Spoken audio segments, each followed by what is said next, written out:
supaya Ibu bisa melihat ada salib gitu loh. Jadi supaya jelas gitu loh ceritanya. Gimana Ibu? Kalau saya waktu pada melihat salib itu, saya ini apa ini kok ada salib 3 ini? Jualan palsu mereka tahu, jadi bahan ketawaan, ngerti nggak? Onta pun ketawa, kwak kwak kwak kwak, gitu. Nasrani Bahlul.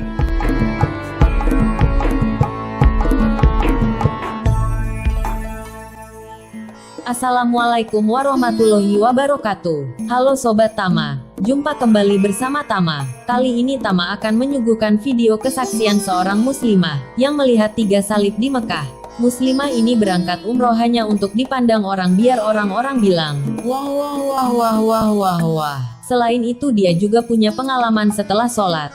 Lalu buka jendela, ternyata dia melihat orang berjubah putih bercahaya terang. Namun aneh katanya dari dulu tidak bisa bilang Allah. Kalau dia berdoa bisanya menyebut Tuhan. Padahal dia muslim loh. Kebangetan si perempuan ini ahli ngubal ngibul gombal gambul. Betul apa tidak? Dia tidak bisa bilang Allah. Dengarkan kesaksiannya. Nanti Sobat Tama akan tahu ngubal atau ngibul si perempuan ini. Selamat menyaksikan.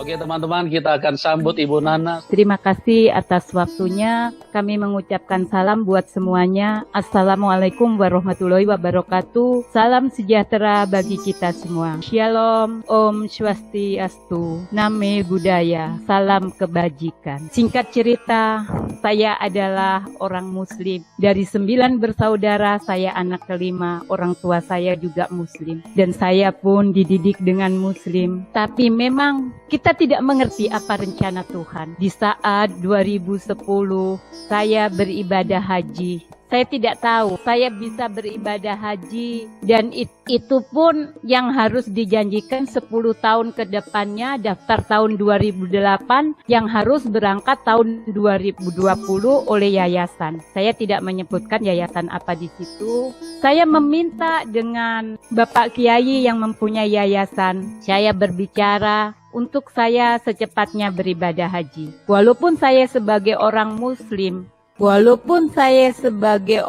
muslim, saya menginginkan untuk berangkat di sana, dan saya belajar untuk mengaji, saya belajar untuk apa.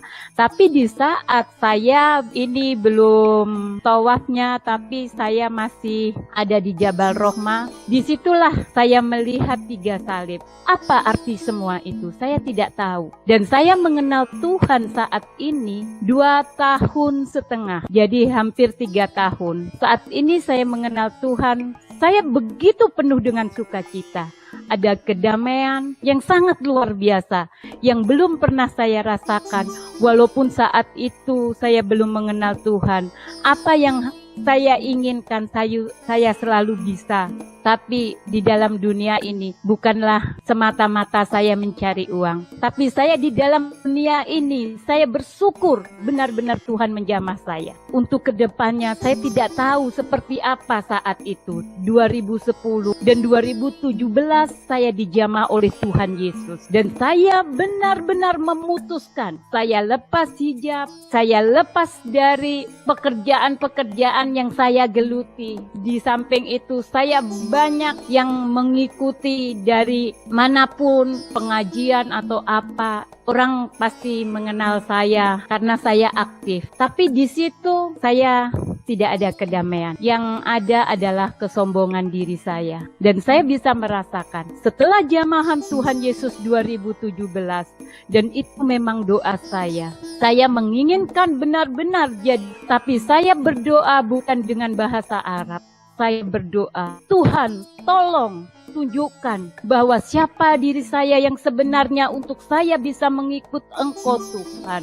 Di saya malam, saya sholat tahajud, dan di saat itu saya membuka jendela saya karena AC terlalu dingin. Saya buka, saya matikan. Di situ kemuliaan Tuhan sangat luar biasa. Saya juga belum mengerti apa arti semua ini. Di situ saya diperlihatkan dengan jubah, diperlihatkan dengan cahaya sinar yang sangat-sangat silau sekali. Tapi saya percaya bahwa Tuhan itu sangat ajaib. Tuhan itu sangat luar biasa buat diri saya pribadi. Saya percaya Tuhan memilih orang yang tidak pernah salah dipilihnya. Dan saya bisa menjadi berkat di mana saat ini saya bisa menjadi berkat. Karena hidup ini adalah kesempatan buat saya. Jadi kalau kesempatan hidup ini tidak akan pernah disia-siakan. Oleh karena itu, saya bersyukur karena Tuhan Yesus begitu baik terhadap saya.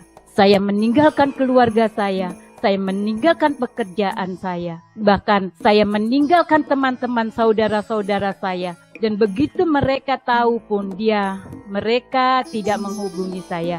Bahkan ada salah satu keluarga saya yang kandung tidak mau dengan saya, tapi tidak apa-apa. Kiranya saya telah menyakiti saudara atau keluarga saya, tapi inilah pilihan saya. Sampai kapanpun, sampai Tuhan datang untuk kedua kali menjemputnya, untuk saya akan ikut Tuhan Yesus. Dan ini keputusan saya. Dan murni, tidak ada tebeng aling-aling dari siapa, kamu harus ini, harus itu.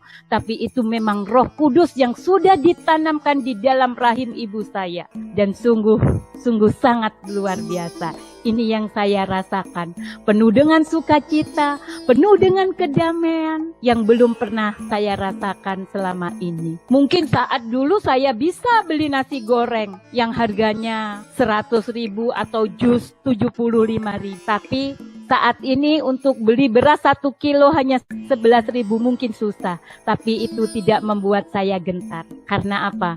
Ikut Tuhan, tambah sehat, tambah bahagia, tambah sukacita, tambah banyak saudara-saudara, dan tambah banyak kemuliaan-kemuliaan yang diberikan Tuhan.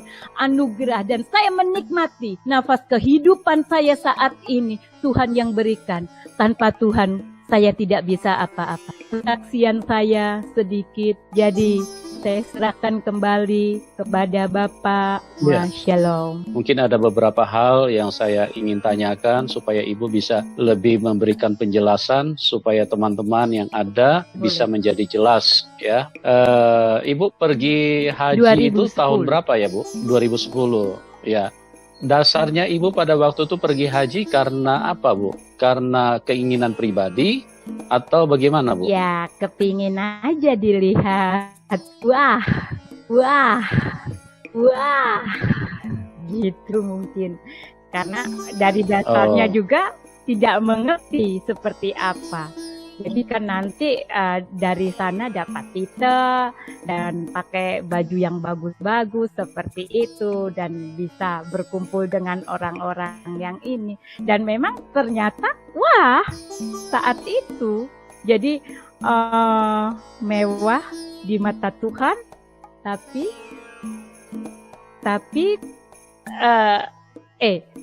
di mata manusia, tapi di mata Tuhan saya terasa rendah. Tapi saat ini saya direndahkan semua, tapi saya ditinggikan Tuhan.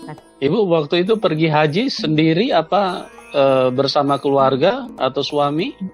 Saat itu saya bersama mantan suami. Oh, bersama mantan suami. Oke, bersama mantan suami. Terus tujuannya pada waktu itu selain supaya dilihat orang, tujuan pribadi Ibu apa Bu? Bersama suami pergi haji Bu? Saat itu katanya orang-orang gini, di Jabal Roma berdoa di situ agar rumah tangga bisa sakinah wa mawaddah warahmah. Saya berdoa di situ. Ternyata sebelum saya ke Jabal Roma, saya sudah melihat salib 3. Dan apa semua ini? Saya tidak ceritakan ke semuanya. Baru bahwa saya sadar. Tahun 2017, tahun 2011 saya sudah berdoa pulang dari haji itu. 2011 itu saya sudah berdoa karena ada anak di luar pulau yang dijual ke Malaysia. Dan di situ saya tolong. Dan saya bilang anak-anak mereka kasihan.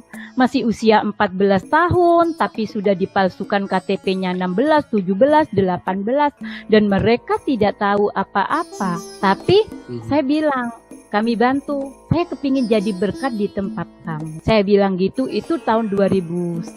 Ternyata 7 tahun kemudian Tuhan menjawab apa yang saya inginkan saya ke daerah yang memang anak-anak tersebut dijual ke Malaysia. Dan sampai saat ini saya masih ketemu sama mereka. Itu kan keajaiban Tuhan yang sangat luar biasa. Oke, Bu, saya mau tanya Bu, supaya teman-teman juga menjadi jelas. Pada waktu Ibu melihat salib itu kronologisnya bagaimana, Bu? Apa yang pada waktu itu yang muncul di dalam pikiran Ibu atau di dalam hati Ibu sehingga Ibu bisa melihat ada salib gitu loh. Jadi supaya jelas gitu loh ceritanya, gimana Ibu? Kalau saya waktu pada melihat salib itu saya bilang, ini apa ini kok ada salib 3 ini? Jadi saya nggak begitu memikirkan. Jadi tidak begitu gubris lah, tidak begitu memahami apa arti itu. Saya diam saja karena saya percaya sudah wong saya kesini niatnya ibadah. Tapi setelah saya pulang ke Indonesia lagi, di saat saya berdoa, saya tidak pernah berdoa dengan bahasa Arab. Ibu waktu lihat salib itu, Ibu ada dengar suara nggak pada waktu itu?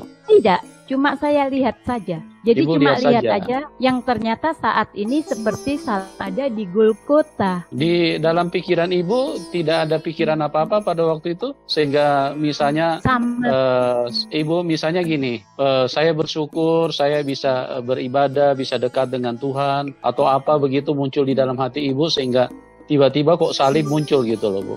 saya berpikir cuma gini aja, saya ke Arab, saya sudah sampai di sini ya.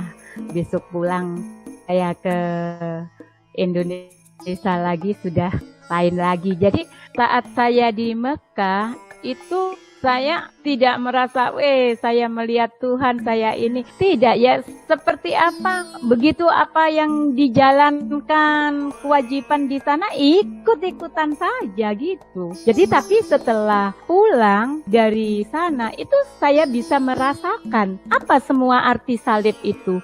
Tiap malam tidur, itu kadang itu terlalu terbayang salib, terus akhirnya saya berdoa, apa sih semua itu? Yaitu tadi saat saya sholat tahajud malam, terus saya buka jendela saya melihat sinar kemuliaan dan jubah.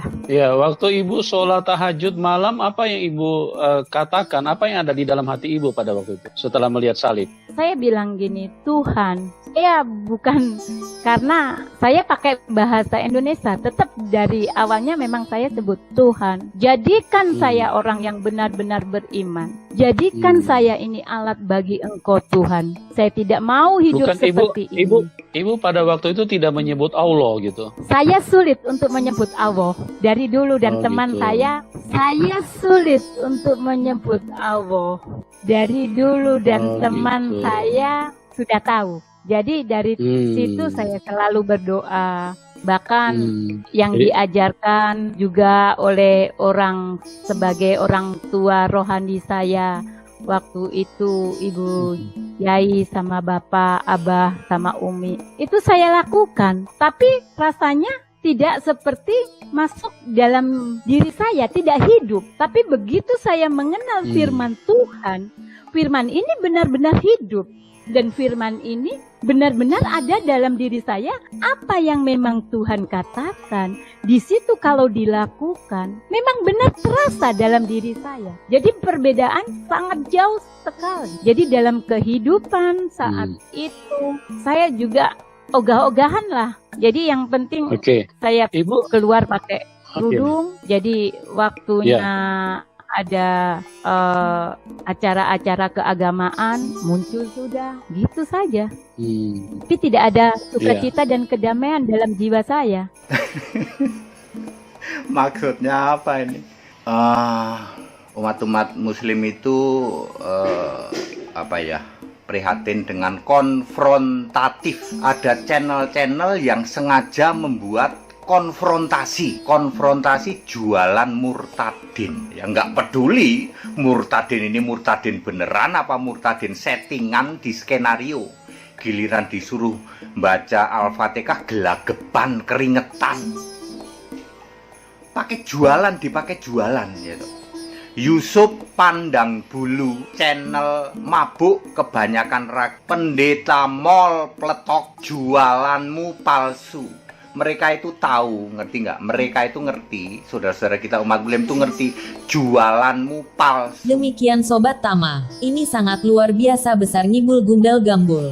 Alur ceritanya pun tidak jelas. Maka wajar kalau dikomentari oleh pendeta HTD dengan tegas mengatakan kesaksian palsu. Semoga dengan video ini dapat memperkuat keyakinan kita terhadap Sang Pencipta yaitu Allah Subhanahu wa Ta'ala. Baik, sampai di sini dulu. Oh iya Sobat Tama, bila video ini berkesan tolong like, komen, bagikan kepada yang seiman, dan jangan lupa subscribe. Terima kasih atas perhatiannya, sampai jumpa di video selanjutnya.